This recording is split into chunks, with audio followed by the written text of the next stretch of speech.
Andersen, je suis satisfait du beurre et je ne veux pas des clientèles privées. Eh, c'est vrai ça?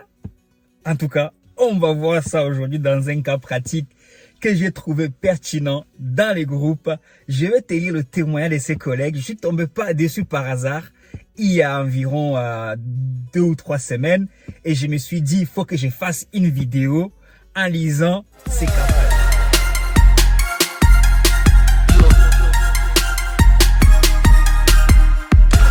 Salut à toi, bienvenue sur ma chaîne.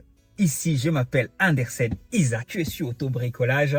On parle du business et en particulier du VTC parce que c'est ce que je fais depuis environ maintenant 9 ans. Et sans plus tarder, on va rentrer dans le vif du sujet. Bonjour à tous, je suis VTC depuis un peu moins d'1 an.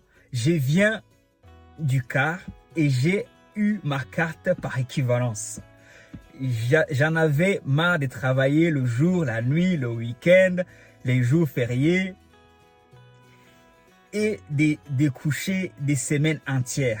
J'ai acheté une Lexus, c'était 200H qui avait 62 000 km avec un crédit de 400 € par mois sans apport et l'assurance pro pour 180 par mois.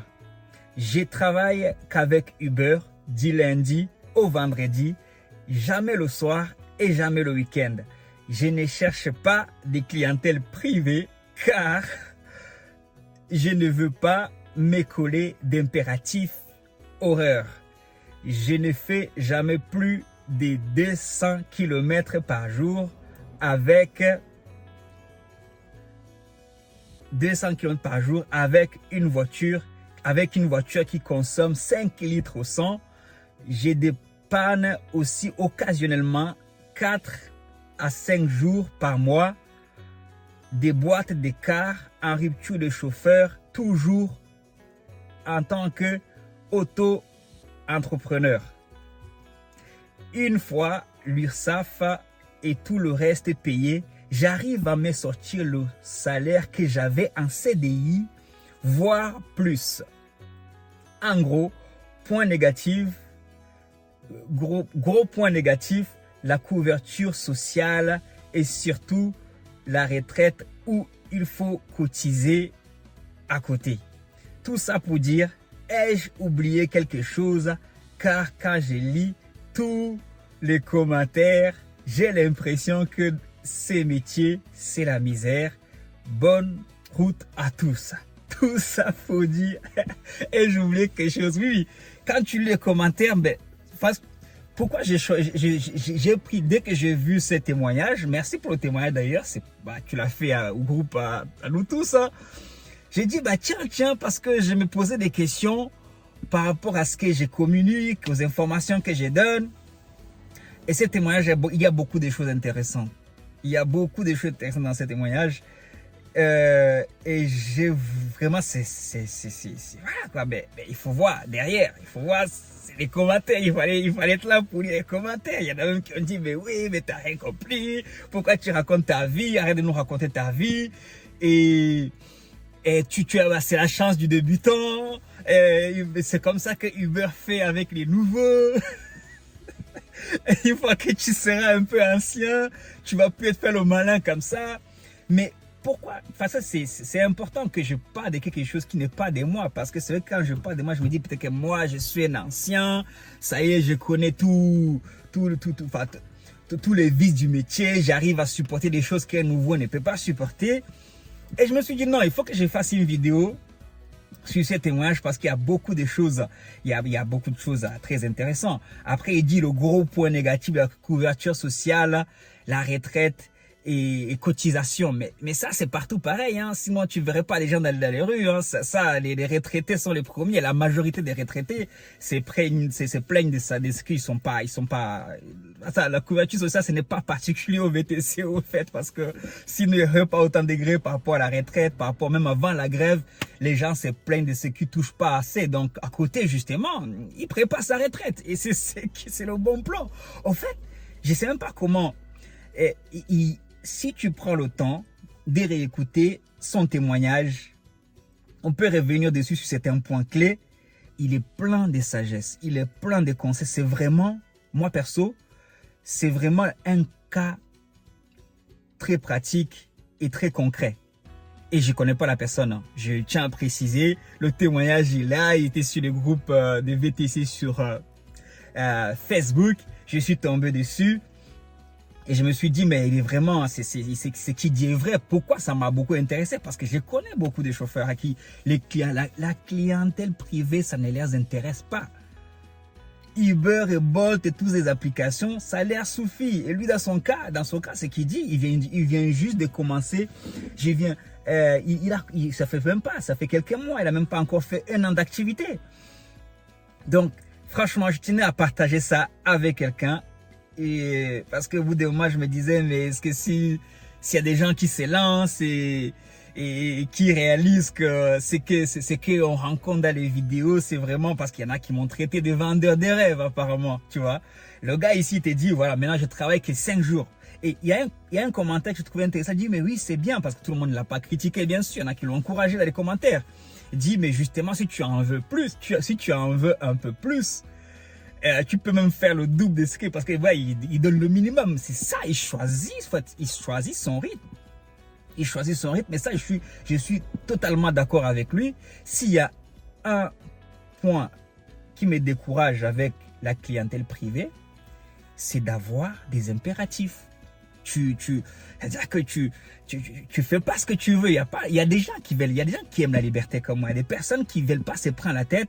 J'allume mon application là où je suis, ça sonne, je sors chez moi, je prends mon client et j'enchaîne derrière des courses et j'arrête quand je veux et je rentre à la maison. J'ai pas besoin de mal dormir la nuit parce qu'à 4 h du matin ou à 8 h ou à 9 h, j'imagine taper 2 heures de bouchon pour aller récupérer un client. Encore un autre point, un point très pertinent, il dit, j'ai acheté une voiture de 62 000 km, je paye 400 € par mois de crédit. Moi, je suis loueur de voiture, mais avant de mettre ma voiture en location, il y aura toujours des gens qui auront besoin de louer. De toute façon, ça ne s'arrêtera pas. Avant de pouvoir acheter, peut-être que lui, voilà, il était dans des conditions, il sort d'un CDI. Et il sort d'un CDI, donc il a préparé son projet. Quand tu sors d'un CDI, c'est pas comme un mec qui est peut-être aujourd'hui au RSA ou qui est en intérim, c'est différent. Moi, perso, quand je suis rentré dans le métier, moi, j'étais intérimaire. Mais en étant intérimaire, j'avais découvert un plan comme quoi tu pouvais prendre 10 000 € et t'acheter une voiture. Et moi, comme je le dis toujours ici, c'était 508 en 2011. C'est avec ça que j'ai commencé. C'est normal que moi, perso, c'est le point en commun que j'ai avec lui quand j'ai commencé. Pareil, je payais 400 € par mois. Tu vois? Donc, un mec qui paye 400 € par mois et un mec qui paye 1500 €, tu comprends qu'il n'y a pas photo, tu vois? Il n'a pas la même expérience. Mais ce que tu peux en tirer aujourd'hui, ce n'est pas de l'envier, ce n'est pas de le critiquer, de dire raconte pas ta vie, c'est n'importe quoi. Oui, si tu fais ton affaire avec ta clientèle privée, ok, fais-le, mais c'est lui qui décide, c'est lui qui estime qu'il est bien avec son application. Pourquoi tu le critiques, frère? Pourquoi tu estimes que tu es meilleur que lui? Pourquoi tu... En tout cas, anyway, il paye son assurance à 180 encore. Oui, ça va. Pour un touriste, c'est sûrement un touriste, 180 par mois. Moi, mon van, par exemple, je le paye à plus de 300 € un tiers, tu vois. Et j'aime pas, je paye 400 €, je paye le double en van en touriste, tu vois. Assurance. Ça aussi, là, il optimise. Et bien sûr, tu vois, peut-être qu'après, je travaille qu'avec Uber. Il travaille qu'avec Uber. Oui, c'est ça, tu vois. Il travaille qu'avec Uber. On peut travailler qu'avec Uber et être tranquille. Pas de pression, pas de stress, tu vois. Et voilà, qu'est-ce qu'il dit encore des pertinents? Il a choisi une voiture, bien sûr, qui ne consomme pas beaucoup. 5 litres au 100. Et j'ai des pannes occasionnelles. Le mec, il profite de la vie en travaillant. Et ce qu'ils nous disent, et les experts à nous dire que nous sommes des esclaves de Uber, ils n'aiment pas ces gens de témoignages. Ils disent pourquoi tu racontes ta vie? Il raconte sa vie parce que tu lui as dit avant qu'il se lance que le métier c'est de la misère, ne le fais pas. Il le dit à la fin. J'ai l'impression que, voilà, quand ai-je oublié quelque chose car Il pose la question aussi, est-ce que j'ai oublié quelque chose? Est-ce que je suis à côté de la plaque? Est-ce que j'ai manqué une page? Et j'ai oublié quelque chose, car quand je lis tous les commentaires, j'ai l'impression que ces métiers, c'est la misère. Ah oui, quand tu es dans les groupes, quand tu lis les commentaires, tu as l'impression que ces métiers, c'est la misère. Le gars, il t'a dit qu'il faisait déjà, il avait déjà un bon CDI. Et d'ailleurs, au vu du rythme qu'il avait, en travaillant dans les cars, je suis sûr que le gars, il était autour de 3 000 € le mois. On va dire 2 500, ouais, bien sûr. Il était autour de entre 2 500 € ou 2 800 ou 3 000 € des fois. Et il te dit, il travaille avec Uber du lundi au vendredi, il profite de sa famille et il cotise, il fait tout et il arrive à se sortir le même salaire, voire un peu plus. Donc, autour, peut-être, ouais, entre 2 000 et 3 000 €. Je vais mettre une fourchette. Et quand tu dis ça comme ça, bah, c'est des gens qui ont des problèmes. Écoute, les amis, vos problèmes, mon problème, il faut arrêter de vendre vos problèmes aux gens. En gros, quoi. Ton problème, si tu as un problème avec les applications, tout le monde n'est pas supposé acheter ton problème, tu vois. Il faut un minimum de respect. Ces messieurs, ils t'expliquent très bien que voilà, il y a des avantages qu'à travailler avec des applications. Mais là, je ne suis pas là pour faire la publicité des applications. Je l'ai déjà dit dans des vidéos ici, ce n'est pas nouveau. Hein.